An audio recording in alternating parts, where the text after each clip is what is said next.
Hi, my name is Tate Reimer. Today we're going to talk about NICE Employee Engagement Manager default rules. The default rules feature provides an opportunity to jumpstart rule use and see the benefits right away. It does this by introducing default rules that can be easily added to the rule library.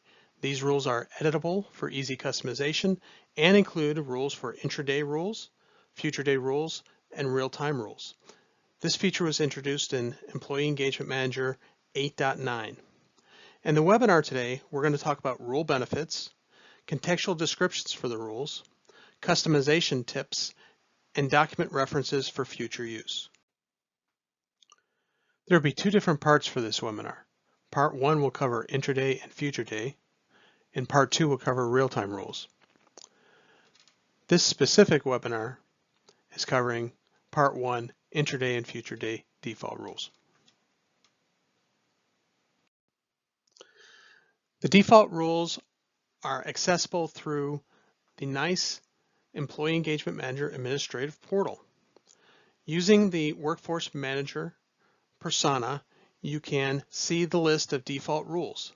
The list of default rules is accessed through the Rule Management left nav menu. Once selecting default rules from the nav menu, you'll see the list of rules that you could add to the system into your library. You can select filters on the top for all intraday, future day, or real time to see only those respective rules. Once you see those rules, you can use the checkbox to select which rules you want to add to your library, and then simply click the Add to Library button on the top right of the screen. Once added to your library, you will then be able to deploy and activate and customize the rules. You can access the rules library through the Edit Rule option under Rule Management on the left nav menu. Once you do that, you'll see the list of rules that have been created for your line of business. Some of these rules may have been created and added through the default rules option. As you can see on the bottom, we have one rule here that's called Default to Great Service Level Overstaffing. This rule was added through the default rules. You can update this rule through the pencil and paper icon under the Update column.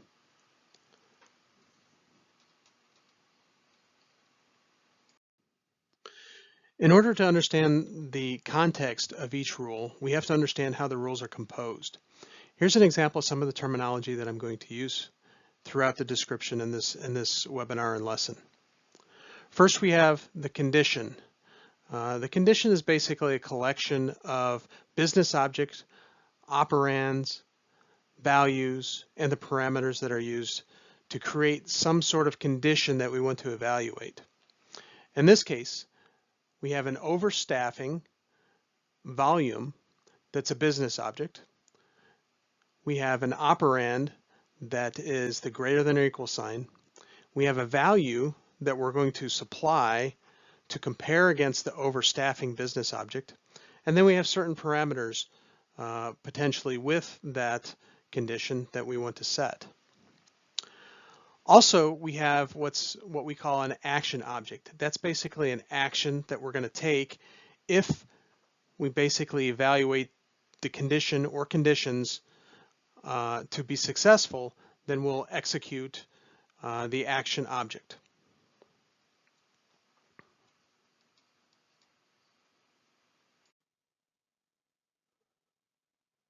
First, we're going to review the intraday default rules.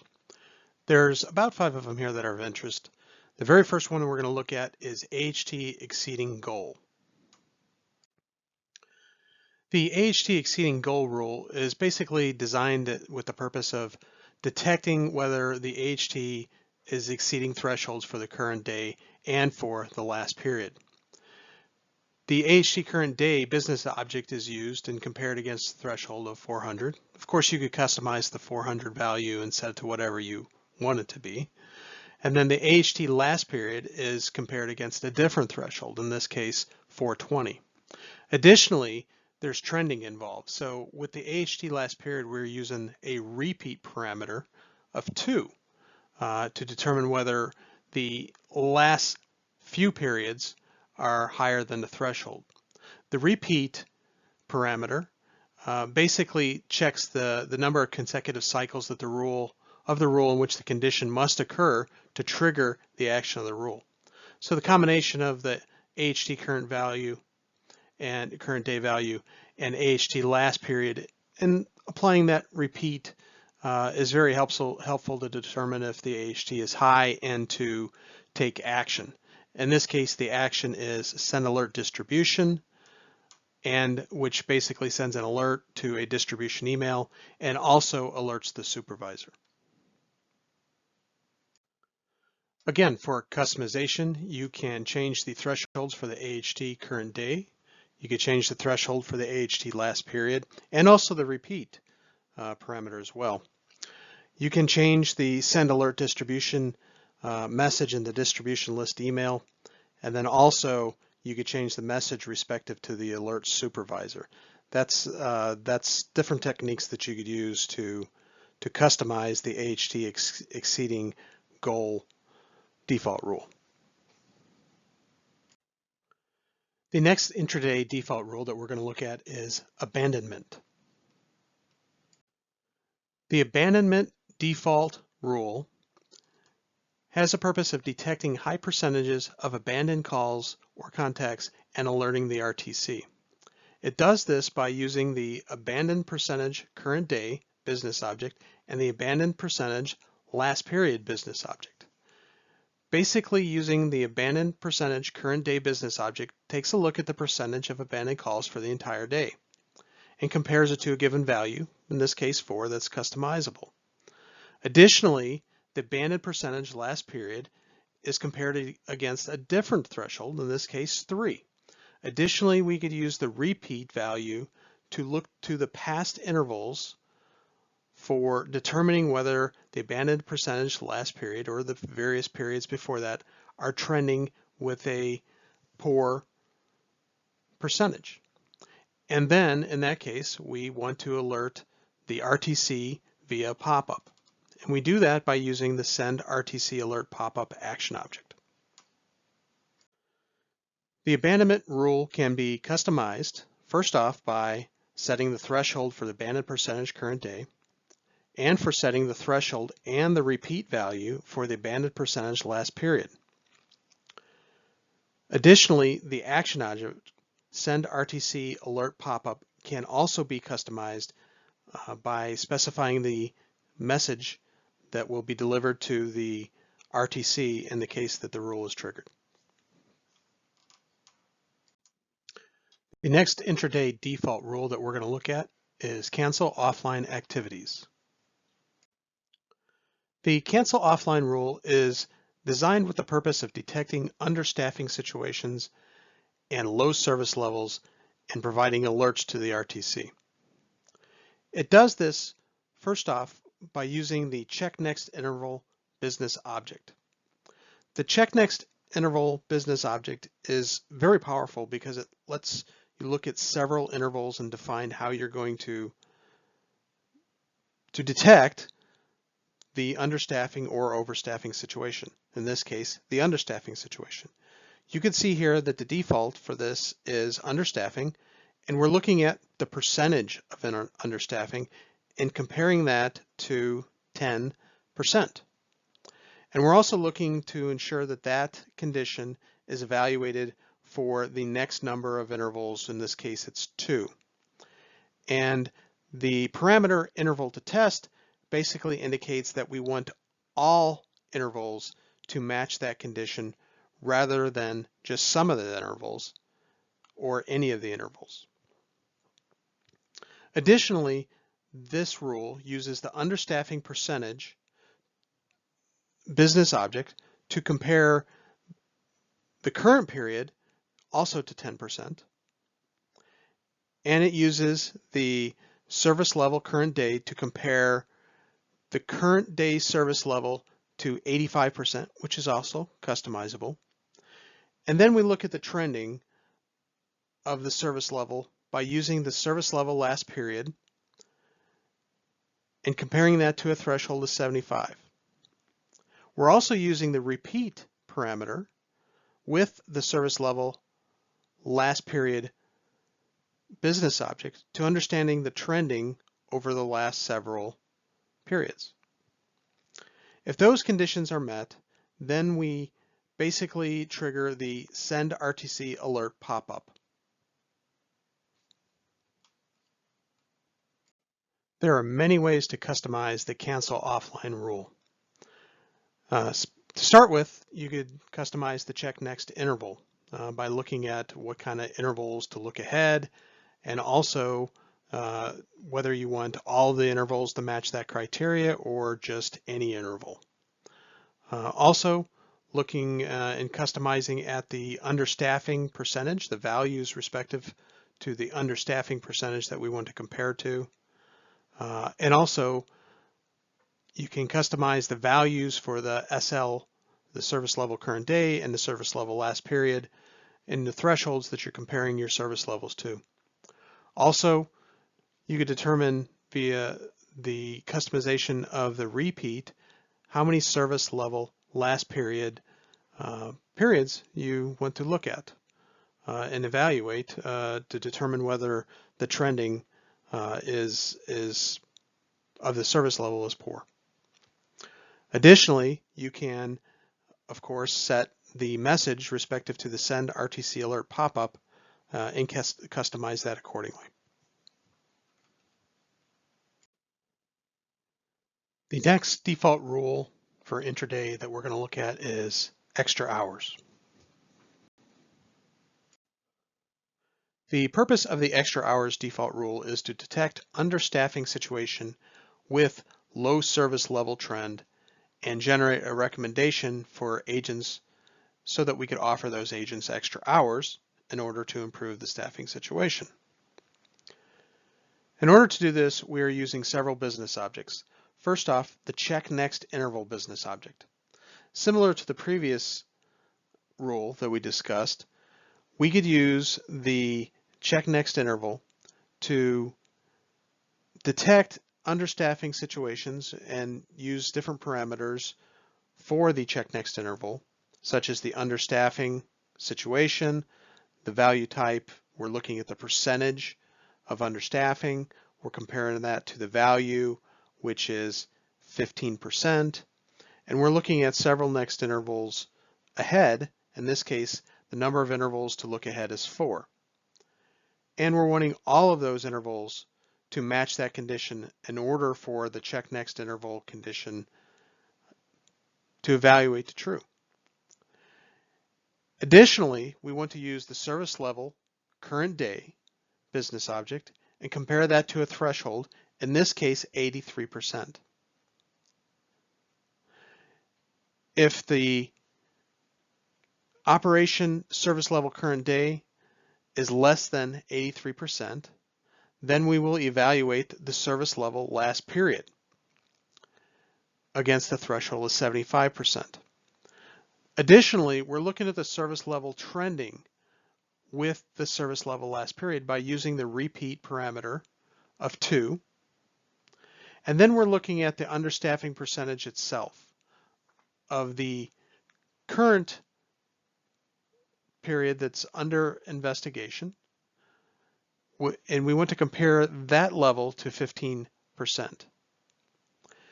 When all these conditions are met, we trigger the callout agents action object to basically generate a recommendation of which agents we want to reach out to offer extra hours.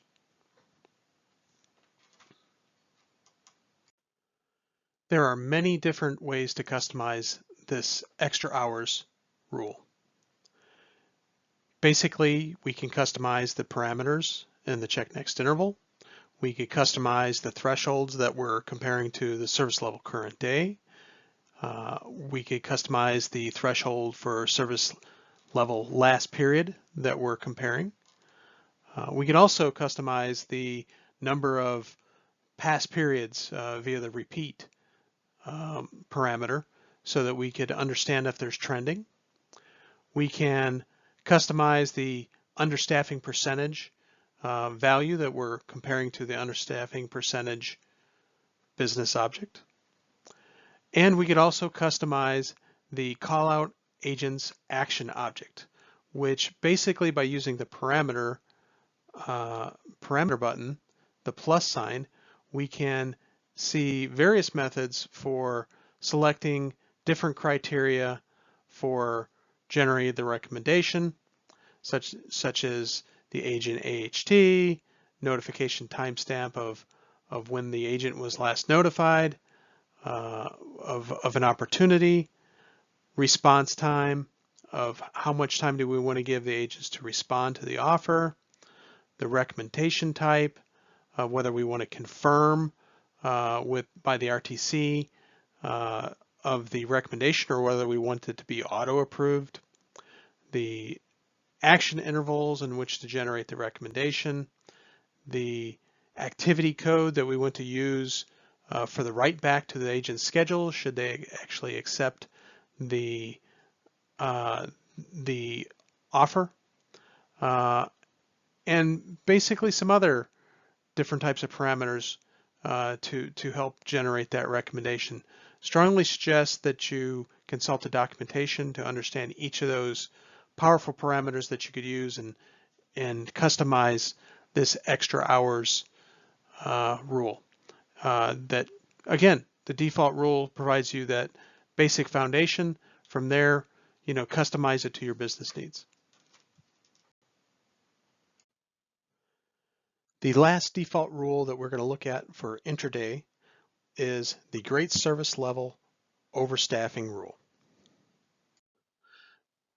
The great service level overstaffing rule has a purpose of detecting an overstaffing situation and a great service level and then alerting the RTC. It does this by using the overstaffing volume business object and comparing it to a threshold, using the service level current day business object and comparing it to another threshold, and then finally the service level last period business object and comparing it to yet another threshold.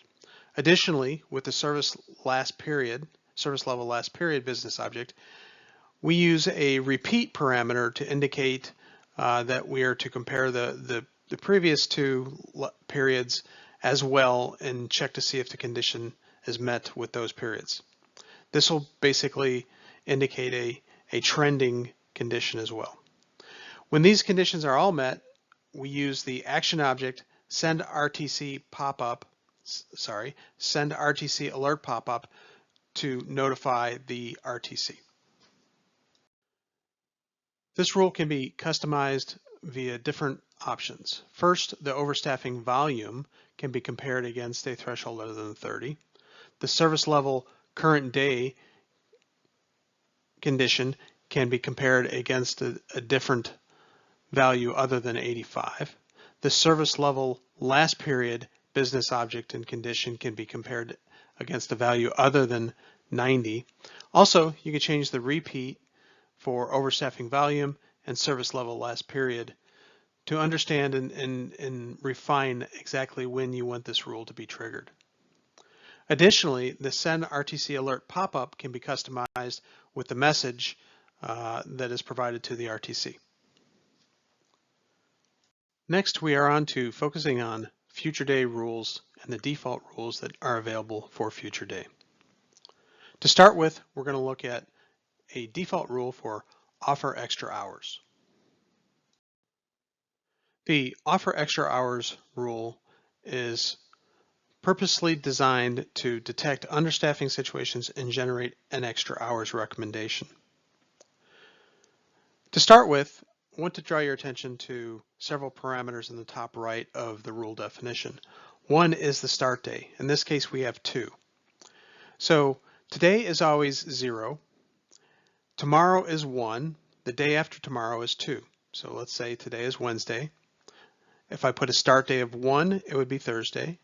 If I put a start day at 2, it would be Friday, so forth and so on. And then we have the number of days in which we want the rule to evaluate, and also the start time of when we want to start running the rule. Typically, we recommend that we use the time of the day that is most meaningful to the business and where the agents have the best opportunity to respond when presented opportunities.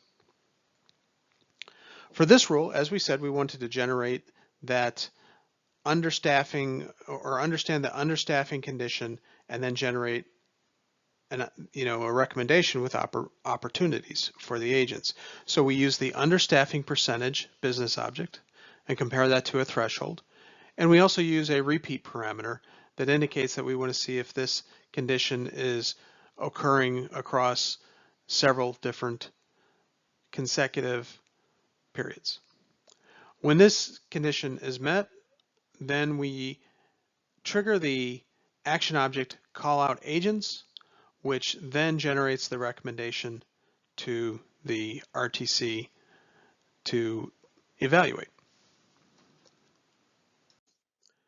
The offer extra hours default rule can be customized with a couple different options. First off, the understaffing percentage can be customized for your business goals.